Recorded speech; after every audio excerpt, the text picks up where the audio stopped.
Hi friends, ನಾನು ನಿಮ್ಮ ಶ್ವೇತಾ ಕಿರಣ್. ಮೊದಲದಾಗಿ ನಾನು ನನ್ನ ನ್ಯೂ ಸಬ್ಸ್ಕ್ರೈಬರ್ಸ್ಗೆ, ಓಲ್ಡ್ ಸಬ್ಸ್ಕ್ರೈಬರ್ಸ್ಗೆ ಥ್ಯಾಂಕ್ಸ್ ಅಂತ ಹೇಳೋದಕ್ಕೆ ಇಷ್ಟಪಡ್ತೀನಿ. ಇನ್ನೂ ಯಾರೆಲ್ಲ ನನ್ನ ಚಾನಲ್ ಸಬ್ಸ್ಕ್ರೈಬ್ ಆಗಿಲ್ಲ, please like, share and subscribe my channel friends. ಇವತ್ತು ನಾನು ಬ್ರೋಕ್ಲಿ ಸಲಾಡ್ ಮಾಡ್ತಾಯಿದ್ದೀನಿ. ಮೊದಲದಾಗಿ ನಾನು ಬ್ರೋಕ್ಲಿ ತೊಗೊಂಡಿದ್ದೀನಿ.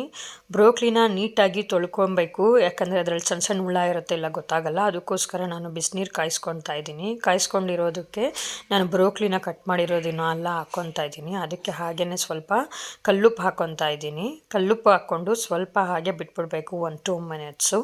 2 ನಿಮಿಷ ಆದಮೇಲೆ ಸ್ಟೀಮರ್ಗೆ ನಾನು ಬ್ರೋಕ್ಲಿ ಹಾಕ್ಕೊಂಡು ತಿರ್ಗಾ ಸ್ವೀಟ್ ಕಾರ್ನು ಮತ್ತು ಕ್ಯಾರೆಟ್ ಹಾಕ್ಕೊಂಡು ಬೇಯಿಸ್ಕೊತಾ ಇದ್ದೀನಿ.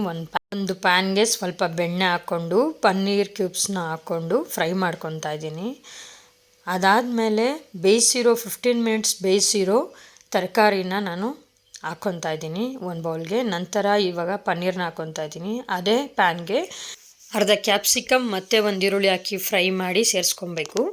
ಚೆನ್ನಾಗೆಲ್ಲ ಮಿಕ್ಸ್ ಮಾಡ್ಕೊಬೇಕು. ನಂತರ ಅದ್ರ ಮೇಲೆ pizza seasoning, oregano seeds, chilli flakes, pepper powder ಮತ್ತು ಸ್ವಲ್ಪ ಸಾಲ್ಟ್ ಹಾಕ್ಕೊಬೇಕು. ಇದೆಲ್ಲ ಹಾಕಿದ್ಮೇಲೆ ಚೆನ್ನಾಗೆ ಮಿಕ್ಸ್ ಮಾಡಬೇಕು. ನಿಮಗೆ ಯಾವ ಥರ ಕ್ವಾಂಟಿಟಿ ಬೇಕು, ಸ್ವಲ್ಪ ಸ್ಪೈಸಿ ಬೇಕಂದರೆ ಚಿಲ್ಲಿ ಫ್ಲೇಕ್ಸ್ ಜಾಸ್ತಿ ಹಾಕ್ಕೊಳ್ಳಿ, ಹೊರಗೇನೋ ಬೇಕಂದರೆ ಸ್ವಲ್ಪ ಜಾಸ್ತಿ ಹಾಕ್ಕೊಳ್ಳಿ, ಇಲ್ಲ ಮೀಡಿಯಮ್ ಆಗಬೇಕಂದ್ರೆ ಸ್ವಲ್ಪನೇ ಹಾಕ್ಕೊಳ್ಳಿ. ತುಂಬ ಅಂದರೆ ತುಂಬ ಟೇಸ್ಟಿಯಾಗಿರುತ್ತೆ, ತುಂಬ ಹೆಲ್ದಿ ಕೂಡ. ನಿಮಗೆ ಯಾವ ಬ್ರೇಕ್ಫಾಸ್ಟ್ ಬೇಡ, ಇದನ್ನು ತಿಂದರೆ ಸಾಕು. ಬ್ರೇಕ್ಫಾಸ್ಟು ನಿಮ್ಗೆ ಫುಲ್ ಅನಿಸುತ್ತೆ, ಹೆವಿ ಅನಿಸುತ್ತೆ, ಏನು ತಿನ್ನಬೇಕು ಅನ್ಸೋದೇ ಇಲ್ಲ. ಇದೆಲ್ಲ ಚೆನ್ನಾಗಿ ಮಿಕ್ಸ್ ಆದಮೇಲೆ ನಾನು ಒಂದು ಪ್ಲೇಟ್ಗೆ ಪ್ಲೇಟಿಂಗ್ ಮಾಡ್ಕೊತಾ ಇದ್ದೀನಿ. ಅದಕ್ಕೆ ನೀವು ಬೇಕಂದರೆ ಮಯೋನೀಸ್ ಹಾಕ್ಕೊಳ್ಳಿ, ಬೇಡ ಅಂದರೆ ಪರವಾಗಿಲ್ಲ, ಸ್ಕಿಪ್ ಮಾಡ್ಕೊಳ್ಳಿ. ತುಂಬ ಅಂದರೆ ತುಂಬ ಟೇಸ್ಟಿಯಾಗಿರುತ್ತೆ. ದಯವಿಟ್ಟು ಎಲ್ಲರೂ ಒಂದ್ಸಲಿ ಟ್ರೈ ಮಾಡಿ ಫ್ರೆಂಡ್ಸ್. ಬನ್ನಿ ನೋಡೋಣ ಹೇಗಿದೆ ಅಂತ.